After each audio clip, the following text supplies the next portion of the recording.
Pwede or ano ba daw yung ating masasabi doon sa haluan ng booster feeds, yung starter feeds na pakain. Yung starter feeds mga kabagis, ulitin ko, 30 days lang yung ginagawa kong pinakamataas na number of days na pakain dyan sa bahay.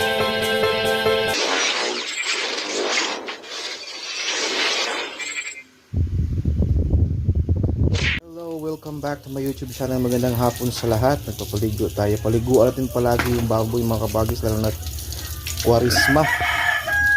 Kung mayroon kayong baboy ngayon na mga ganito ng edad or mas matanda pa dito, paliguan lang paliguan kasi Kwarisma na, mainit. Ito yung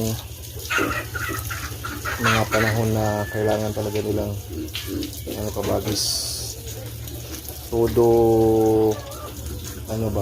pag-alaga, care, paligo. After ko paliguan to, pakainin natin. So yun mga kabagis, yung ating topic pala this afternoon is yung tanong na okay lang ba na haluan ng booster feeds yung starter feeds. Diba normally yung tinuturo ko sa 15 days is booster feeds halo sa pre-starter, pero may nagtanong kung ang booster feeds ihalo sa starter, okay lang din ba yun? Yun yung topic natin mga kabagis. Before natin yan bigyan ng sagot, just make sure na kapag subscribe na kayo dyan mga kabagis, kung first time nyo pa lang sa ating YouTube channel, and kung palagi kayong nanonood, please do like and comment sa mga mayroon ding idea regarding sa topic. Comment nyo lang dyan mga kabagis. Pwede or ano ba daw yung ating masasabi doon sa haluan ng booster feeds, yung starter feeds na pakain. Yung starter feeds mga kabagis, ulitin ko, 30 days lang yung ginagawa kong pinakamataas na number of days na pakain dyan sa baboy, starter. Now, kung maghalo tayo ng booster feeds, okay lang, walang problema yan. Maghalo tayo ng booster feeds sa starter. Pero ang pinaka-advice ko talaga dyan is yung pre-starter haluan ng booster feeds.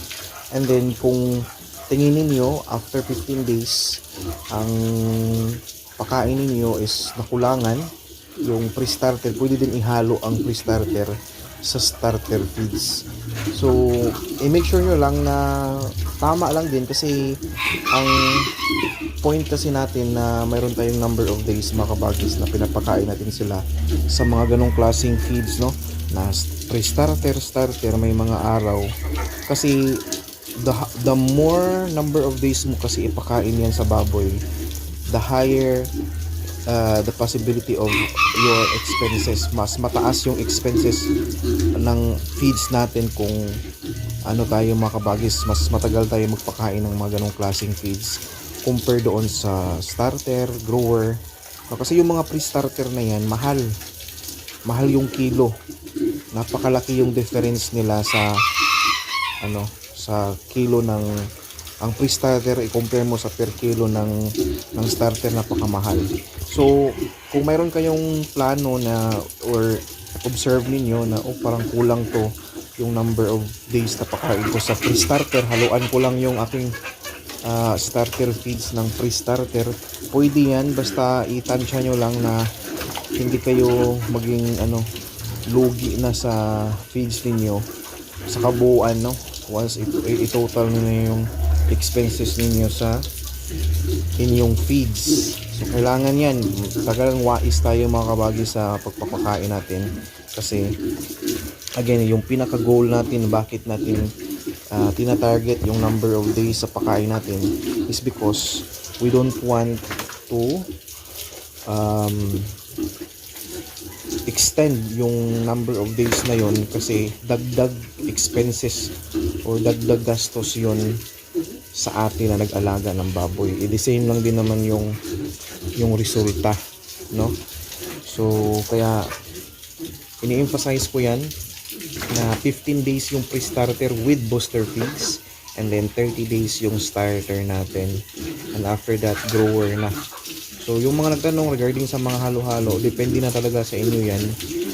Wala namang mali, wala namang tama dyan, basta yung Ang point lang natin, bottom line is may profit pa ba tayong may profit pa ba tayong natira after natin yung gawin sa pagkain natin sa mga baboy natin. Yung iba pa rin nagtatanong regarding sa once mag-grower na katulad nito, grower stage na pwede bang haluan ng hammered corn, yung grower feeds natin, pwede bang haluan ng mga like tahop sa Bisaya, yung sa amin yung parang pulbo or powderized na something na ihalo mo sa feeds mo. Pwede yan mga kabagis, for as long as makatipid tayo sa feeds. I-make sure lang din natin na the same pa rin yung result, no, ng timbang, ng laki ng baboy. So kung ma-maintain natin na ganun, malaki pa rin yung baboy, mabigat pa rin kahit may halo, then go for it, kasi the more mo siya haluan ng mga ganyan, the higher the possibility na mas makonti yung gastos natin sa ating feeds. So yun, at huwag kalimutan mga kabagis yung mga pa-snacks natin na kangkong or anything na pwede nilang makain like Madre de Agua. Kaya magbigay ako ng Madre de Agua. Agua, ang laki na dito, oh. Hindi na nakuna ng dahon to.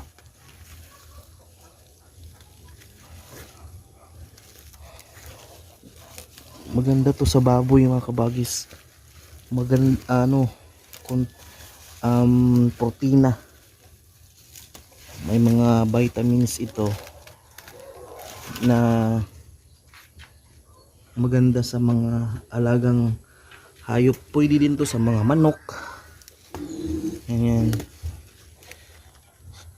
Sa baboy, sa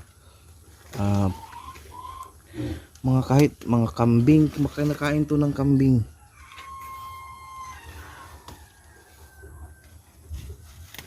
Magbigay tayo nito konti-konti lang and once in a while, kasi mga kabagis,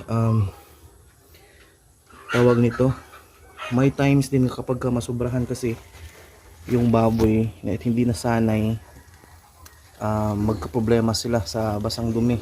Na-observe ko, pero kaya nga ang ginagawa ko dito konti lang, tsaka hindi araw-araw papakain ko dito mga kabagis. Yung talbos ng kamote yung araw-araw ko pinapakain. So okay na to.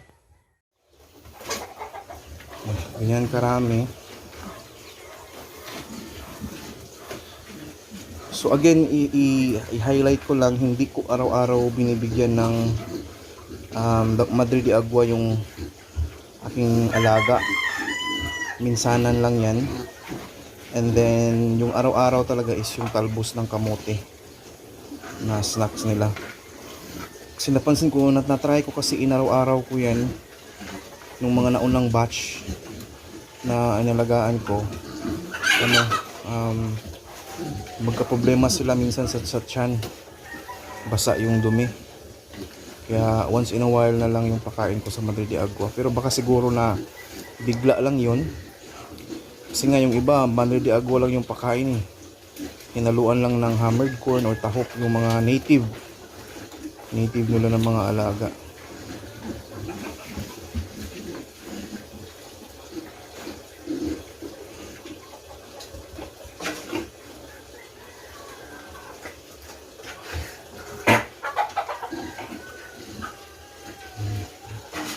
Bilaukan na yung isa. Yung ginagawa natin na magbi-mix tayo ng mga feeds, again yung take ko dyan, yung side ko dyan is okay lang once makita natin na for example i-grower stage na dapat natin sila, and then tingin natin parang hindi pa na-achieve yung tamang timbang, tamang laki, then you can definitely mix with starter pa rin or pre-starter. Depende na talaga yan sa discarding mo mga kabagis, yung kailan ka mag-mix, at saka yung panahon na yon dapat i-make sure mo rin na hindi marami yung panahon or araw na nag-mix ka ng mga ganong feeds, kasi mas mahal yun ang per kilo, napakalaki yung difference. So yun yung pinaka ko rin dun anong tawag nun, yung masasabi kong pinaka-rason ko na kung bakit hindi ko siya ginagawa na mag-mix ako ng grower tapos mixan ko siya ng starter or pre-starter kasi nga mahal. So kung grower talaga, and i-make sure natin na sa mga panahon na yun na nag-grower natin sila, we have to make sure na na-achieve natin talaga yung laki. Tingnan mo, grower na, napakalaki na talaga, at saka yung timbang, no? So yun yung ating mini-make sure at kino-consider once mag-transition tayo ng mga feeds. And again, pwede yan gawin, basta itansya nyo lang na hindi na kayo lugi sa feeds nyan. Kasi baka buong, for example, no, nag-starter ka ng 30 days, baka yung ginagawa mo buong 30 days na starter, may halo na pre-starter yun or booster feeds yun na buong 30 days. So luging-lugi ka na dyan mga kabagis kung tutuusin, kasi mahal yan, napakamahal ng ganong klaseng mga feeds. And as much as possible, iiwasan natin na mas mahaba yung pagkain natin sa mga ganong feeds, kasi mahal siya at hindi siya makatulong sa atin to come up with a number or good profit pagka mabenta na natin sila. So yun lang siguro, no? Thank you so much mga kabagis. Huwag kalimutan po na i-like, i-comment at mag-subscribe po kayo kung hindi pa kayo nakapag-subscribe sa ating YouTube channel. And thank you.